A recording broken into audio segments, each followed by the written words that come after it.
تیسرے خچر والے بڈھے نے کہا کہ میں تجھ سے ایک ایسا قصہ بیان کرتا ہوں جو پہلے دونوں قصوں سے زیادہ عجیب و غریب ہے، اور اے دیو تو اس کا باقی خون اور گناہ بھی بخش دیجیے۔ دیو نے کہا کہ بہت خوب۔ اس نے کہا کہ اے بادشاہ اور جنات کے سردار، یہ خچر میری بیوی ہے۔ ایک بار میں سفر پر گیا اور پورے سال تک اس سے جدا رہا۔ جب میں سفر سے واپس آیا اور رات کے وقت گھر پہنچا تو کیا دیکھتا ہوں کہ یہ ایک حبشی غلام کے ساتھ پلنگ پر لیٹی ہوئی ہے اور دونوں میں راز و نیاز اور ہنسی مذاق ہو رہا ہے۔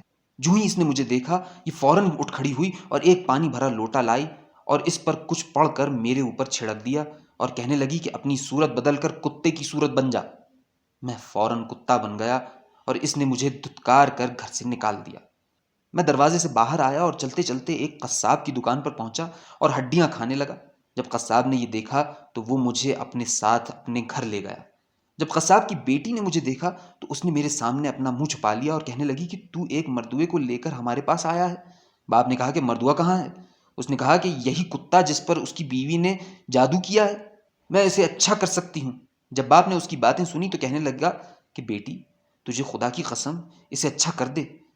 لڑکی نے ایک پانی بھرا لوٹا لیا اور اس پر کچھ پڑھ کر دم کیا اور اس میں سے تھوڑا سا میرے اوپر چھڑک دیا اور کہا کہ اس شکل کو بدل کر اپنی اصلی صورت میں آ جا۔ میں پھر اپنی اصلی صورت میں آ گیا اور میں نے اس کے ہاتھوں کو بوسہ دیا اور کہا کہ میں چاہتا ہوں کہ تو میری بیوی پر جادو کر جس طرح کہ اس نے مجھ پر کیا ہے۔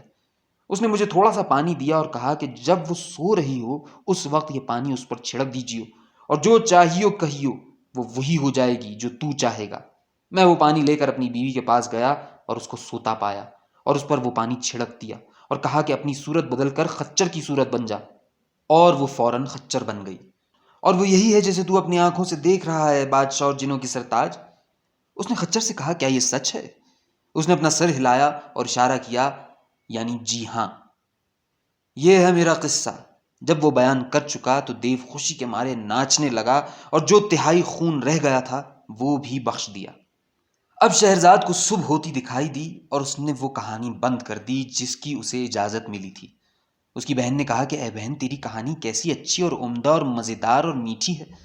اس نے جواب دیا کہ اگر میں زندہ رہی اور بادشاہ سلامت نے مجھے قتل نہ کیا تو جو کہانی میں کل رات تم لوگوں سے بیان کروں گی اس میں اور اس میں زمین آسمان کا فرق ہوگا۔